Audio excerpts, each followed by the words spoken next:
दोस्तों, मैं विपिन यादव बात करने जा रहा हूं। जिगर बनाने वाला जिगर प्रोड्यूसर सलीम नहीं रहे।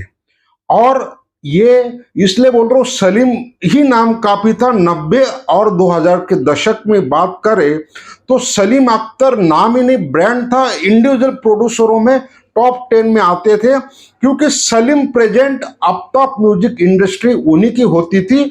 और सलीम अख्तर तो लोग जानते थे, कुछ लोग तो सलीम कलकत्ता वाले से जानते हैं। जिगरबाज प्रोड्यूसर की क्या बात बताऊं। जज्बाती तौर पर उनके साथ काम करने वाले सुरेंद्र श्रीवास्तव जी से मेरी कल जब बात हुई तो मुझे पता चला कि उनका देहांत हुआ।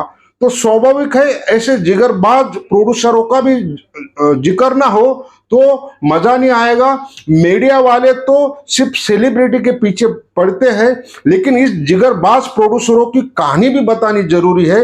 इसलिए आपस की बात से शुरुआत करने वाले सलीम की कहानी कोई कम नहीं है, और फिर वो आगे बढ़ती बढ़ती जाती है।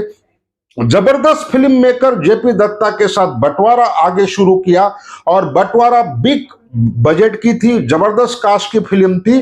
फिर लोहा लोहा को कौन नहीं जानेगा, अमरीश पुरी का गेटअप, और ये सारी चीजें बताने की जरूरत नहीं है।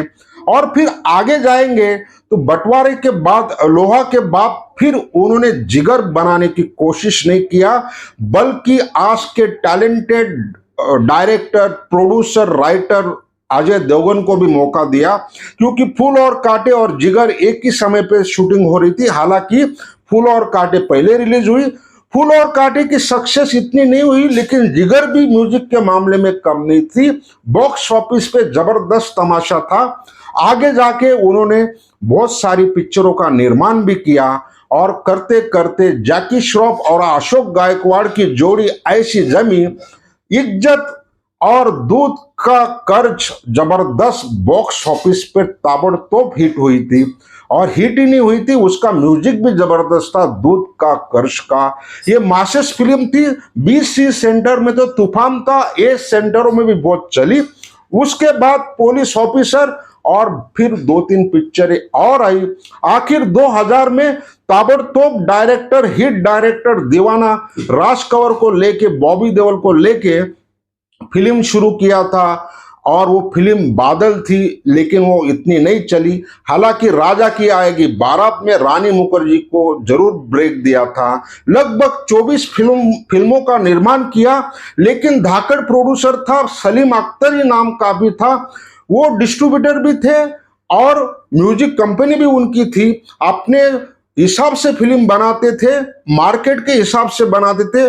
मासेस का उसको पूरा मालूमात थे, उस हिसाब से ज्यादातर जैकी श्रॉफ के साथ 3 पिक्चर, मिथुन के साथ 5-6 पिक्चर, धर्मेंद्र के साथ बहुत, और बहुत अन्य के साथ भी किया। लेकिन सलीम अख्तर जैसा प्रोड्यूसर आज के जमाने में नहीं रहे, क्योंकि 90 और 2000 का दशक आते आते कॉर्पोरेट का जमाना आ गया, और कॉर्पोरेट ने पूरा सत्यानाश कर दिया।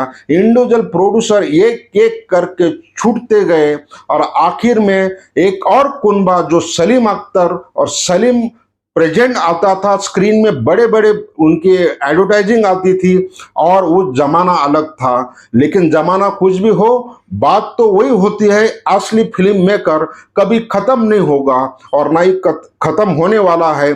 सलीम भाई चले गए, सलीम अख्तर चले गए, यादें छोड़ के गए, कुनबा छोड़ के गए। आज भी पुलिस ऑफिसर, इज्जत, दूध का कर्ज, बंटवारा, लोहा को कोई नहीं भूल पाए। आखिर में सलामी कर सकते हैं सलीम भाई को, और इसी सहयोग के लिए आपका सहयोग भी जरूरी है कि सलीम अख्तर कौन था, सलीम कौन थे। इस विशेष विश्लेषण के लिए मैं अपना यही कहानी खत्म करता हूं। लाइक शेयर नहीं बनेगा तो बात नहीं बनेगी।